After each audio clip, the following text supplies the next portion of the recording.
She was 22 years old.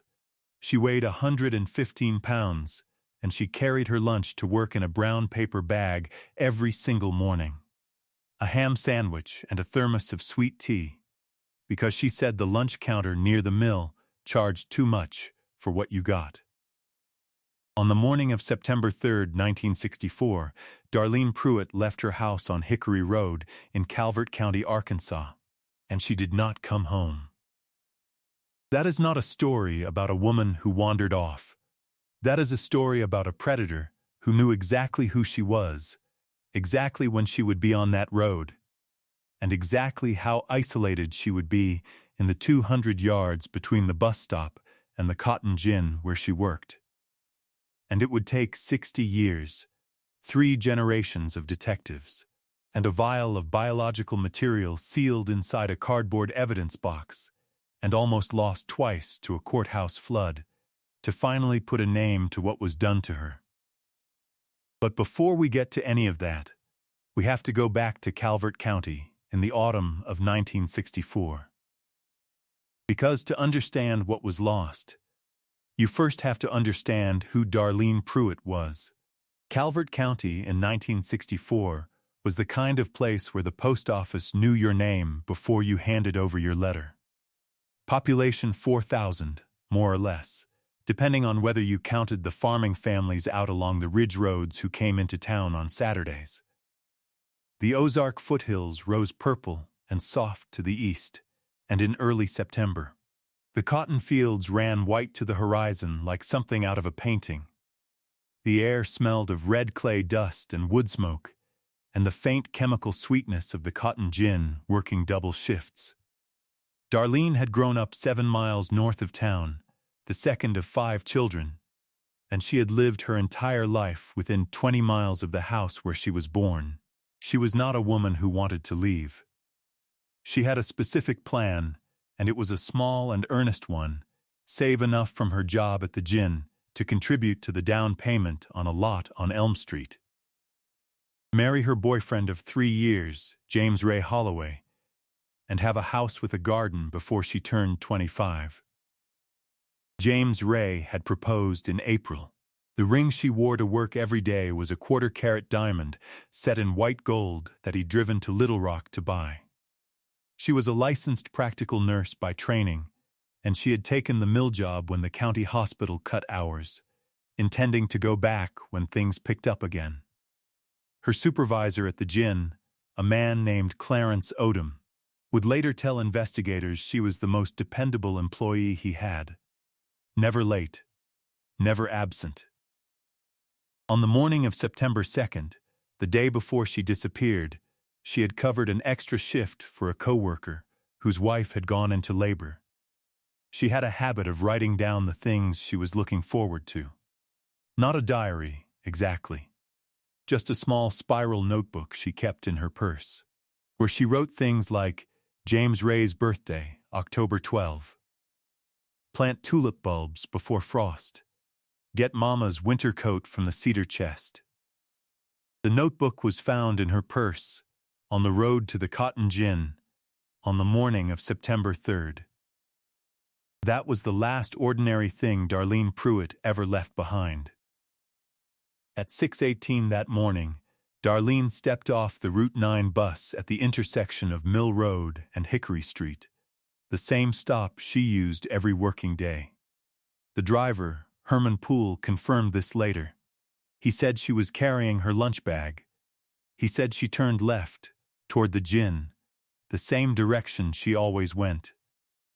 He said he did not see anyone waiting at the stop or walking behind her. He pulled away. He had 11 more stops before the end of his route. She should have arrived at the gin's employee entrance by 6:35. She did not appear. At 6:50, Clarence Odom sent a young worker named Bobby Prudhomme to check the road. Bobby found her lunch bag in the ditch 40 feet from the bus stop. Her thermos was open, the sweet tea still warm. Her purse was lying in the grass on the opposite side of the road. The small notebook was on the ground, fallen open. Her shoes were found 30 yards further along the road. She was not there. Bobby Prudhomme ran back to the gin. Clarence Odom called the sheriff. The search began within the hour. 60 volunteers combed Mill Road and the surrounding fields through the morning and into the afternoon. The Arkansas State Police were called. Dogs were brought in. By nightfall, they had found nothing except a partial boot print in the soft shoulder of the road and a single strand of dark hair caught on a fence post. Darlene Pruitt was found on September 7th, 4 days after she disappeared, by a farmhand checking fence line in a wooded hollow 2 miles east of where her shoes had been found. She had been murdered. The cause of death was determined by the county medical examiner. Evidence at the scene suggested a violent struggle. She was 22 years old. James Ray Holloway identified her body.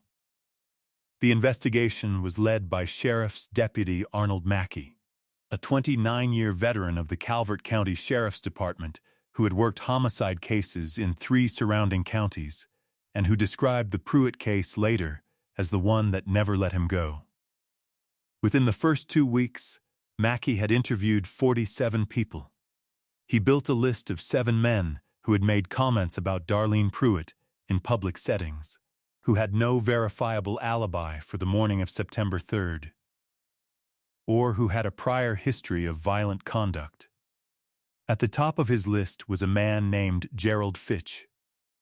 Fitch was 34 years old, a part-time mechanic and laborer who had worked briefly at the Cotton Gin 6 months before the murder. Coworkers recalled that he had been spoken to twice by Clarence Odom about the way he looked at female employees.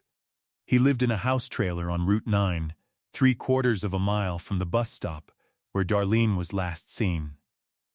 He drove a 1957 Ford pickup. Mackey interviewed Fitch 4 times in the first month. Fitch had no alibi he could prove, and no alibi he would abandon, which is a particular kind of evasiveness that experienced investigators recognize. Mackey applied for a search warrant. The judge denied it. Insufficient probable cause. The biological evidence collected at the crime scene and from Darlene's clothing was submitted to the Arkansas State Crime Lab. The technology of 1964 could narrow a blood type. It could not individualize. The crime lab returned their report. The perpetrator was type O positive. Roughly 42% of the American male population is type O positive. Gerald Fitch was type O positive. So were 250,000 other men in Arkansas. The case did not close. But it did not move, either. James Ray Holloway never married. By 1970, Darlene Pruitt's name appeared in the Calvert County Gazette once a year, on the anniversary of her disappearance. By 1979, the anniversary notices stopped. By 1985, Arnold Mackey had retired. He took the case file home with him in a cardboard box. He told his daughter he couldn't leave it at the department because he didn't trust that anyone would keep it safe when they eventually cleared out the old records room. He was right to worry. A flood in 1987 destroyed 2 filing cabinets worth of open cases from that era. The evidence collected from Darlene Pruitt's clothing and from the scene had been preserved in the county storage facility on Magnolia Avenue. It survived the flood because it was on a high shelf. Whether by intention or pure accident, no one could say for certain. Darlene's mother, Edna Pruitt, kept the engagement ring in a small velvet box on her nightstand for the rest of her life. She died in 1991 without an answer. Her obituary noted that she was survived by 4 children and that she had never stopped waiting for justice for her daughter. The house on Hickory Road was sold in 1993. New owners painted it yellow. Gerald Fitch moved away from Calvert County sometime in the mid-1970s. He died in 1998 in Texarkana of congestive heart failure. He was 68 years old. He had never been charged with a crime. By 2003, there was no one in the Calvert County Sheriff's Department who had worked the original investigation. The name Darlene Pruitt was not familiar to the new generation of officers. The case existed as a paper file, which had been reorganized twice and which lived in a banker's box in a storage room alongside cases going back to 1931. Every case on this channel represents weeks of digging through records, court documents, and piecing together lives that deserve to be remembered. If you want us to keep uncovering stories like this one, please take a moment to like this video and subscribe. Drop a comment and let us know where in the world you're watching from. Your support is what keeps this going. Now, let's get back to Darlene. The first person to return to the Pruitt case with modern tools was not a detective. She was a retired schoolteacher from Fort Smith named Beth Ann Holloway. Beth Ann was James Ray Holloway's niece. She had heard the story her entire life. The ring, the road, the man her uncle had never been able to stop grieving. When genealogical DNA databases began to open to law enforcement submissions in the early 2010s, Beth Ann started writing letters. She wrote to the Calvert County Sheriff's Department. She wrote to the Arkansas State Police Cold Case Unit. She wrote to the Attorney General's office. She kept copies of every letter and a log of every response, which was mostly silence, and occasionally a form letter explaining that resources were limited. In 2019, she found a cold case advocacy nonprofit that worked with volunteer genetic genealogists. She submitted the case. They agreed to take it.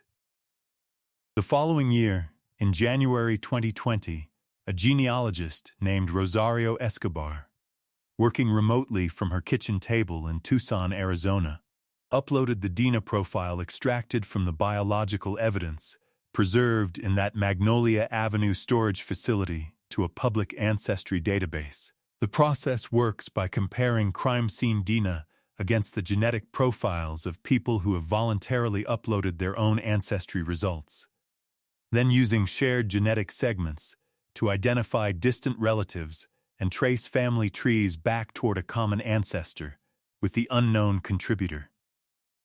It is detective work done in spreadsheets and family trees, not in interviews or interrogations, but it points, eventually, in one direction.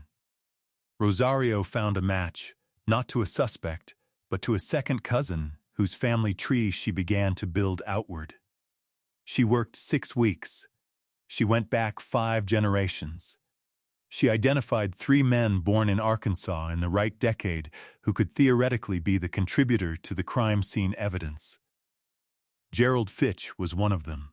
In September 2020, Rosario Escobar called the Calvert County Cold Case Coordinator and asked one question: "Do you have any archived DNA from the original persons of interest?" They did not. But they had a name. What came next required confirmation. Genealogical identification is an arrow, not a verdict. The Calvert County Sheriff's Cold Case Unit, now led by Detective Loretta Grimes, opened an active investigation for the first time in decades. Grimes drove to Texarkana, where Gerald Fitch had died in 1998. She obtained a court order for cemetery records. She located his grave. And in October 2020, 62 years after Darlene Pruitt was murdered on a quiet road in northwest Arkansas, technicians from the Arkansas State Crime Lab exhumed a DNA sample from the remains of Gerald Fitch. They sent it to the lab. Detectives waited. On a Tuesday morning in early December 2020, Detective Grimes received the call from the State Crime Lab's forensic analyst. She was at her desk. She had a cup of coffee she had forgotten about. She wrote the results in her notepad, tore the page out, and drove directly to the county attorney's office without calling first. The DNA from Gerald Fitch's remains matched the biological evidence collected from Darlene Pruitt's clothing on September 7, 1964. Not a near match. Not a probable match. A match. In the weeks after the confirmation, Detective Grimes did what Arnold Mackey had never been able to do. She built the complete picture. Gerald Fitch had worked at the Cotton Gin for approximately 4 months in early 1964. He had been dismissed not long before Darlene's murder, quietly, after Clarence Odom gave him a final warning about his conduct. Records from the Calvert County Justice of the Peace Office showed that a complaint had been filed against Fitch in 1962, 2 years before the murder, for following a woman home from a church social in the neighboring township. The complaint had been settled informally. It was never in the police investigative file from 1964. It had never been shared with Arnold Mackey. Former co-workers from the gin, now in their 70s and 80s, were re-interviewed. 2 remembered Fitch specifically. One woman, 81 years old and sharp as a tack, told Detective Grimes that Fitch had once said something to her about Darlene that she had never repeated to anyone because she thought it would sound like she was making trouble. She had remembered it for 56 years. Grimes asked her what it was. She told her, "It is not printable." But it told Detective Grimes everything she needed to know about who Gerald Fitch was, long before September 3, 1964. There would be no arrest. Gerald Fitch was dead. There would be no trial, no sentencing, no photograph taken in front of a courthouse. The legal machinery of justice could not reach a man in the ground. But the Arkansas Attorney General's office made a formal public statement in February 2021. Based on DNA evidence and corroborating investigation, Gerald Fitch of Calvert County, Arkansas, was identified as the perpetrator in the September 1964 murder of Darlene Louise Pruitt. His name was now permanently and officially attached to what he did. Darlene Pruitt wore a quarter-carat diamond ring to work every morning of the last summer of her life. She carried her lunch in a paper bag to save money. She wrote down the things she was looking forward to in a small spiral notebook. She planned to plant tulip bulbs before the first frost. She was going to have a garden and a house on Elm Street and a future that was entirely and completely hers. All of it was taken from her on a Tuesday morning, 60 yards from a bus stop, by a man who had made himself invisible inside a community that trusted its own. James Ray Holloway died in 2014, 6 years before the DNA result came back. He never had his answer. Bette Ann Holloway, who fought for 18 years to get someone to listen, drove to his grave after the Attorney General's announcement and left the news there in the only way she knew how. She said she stood at his headstone for a long time. Detective Loretta Grimes, when asked what the confirmation meant after 62 years, said something that has stayed with everyone who heard it. She said, "The case is closed. But I don't think any of us think it's over." What she meant, perhaps, is that a name returned to Darlene Pruitt is not the same as justice delivered. But it is the closest thing to it that was still available. It is the truth, finally recorded, in the correct place, with the correct name. The DNA evidence that solved this case was collected in 1964 by technicians using methods that were considered advanced for their time. It was preserved by accident as much as by intention, surviving a flood and 2 reorganizations of a county evidence room, sealed in a cardboard box on a high shelf. The genealogist who built the family tree that pointed to Gerald Fitch was working on a volunteer basis, at her kitchen table, in another state entirely. The woman who drove to Texarkana and obtained a court order to exhume a sample from a man dead for 22 years was a detective in a county cold case unit that had been created only a decade before. None of that was supposed to work. All of it did. There is a question worth sitting with. How many evidence boxes from the 1960s are still on high shelves in storage rooms across this country, sealed against floods and budget cuts and the passage of 60 years, Waiting for a genealogist at a kitchen table to ask the right question? How many Gerald Fitches died comfortable and unidentified while the families of their victims wrote letters that went unanswered for decades? And what does it mean for justice when the only punishment a killer faces is having his name correctly attached to what he did, long after he believed the world had simply forgotten? The answers to those questions are in the comment section. Tell us what you think. Tell us whether you believe this outcome counts as justice, or something smaller, or something different altogether. And tell us, was there a moment in this case that stayed with you? Justice found Darlene Pruitt after 60 years. Stories like hers are why this channel exists. If you believe truth is worth pursuing no matter how long it takes, subscribe so you don't miss the next case. And if you want more solved cold cases, the links are waiting for you in the description below. Thank you for being here.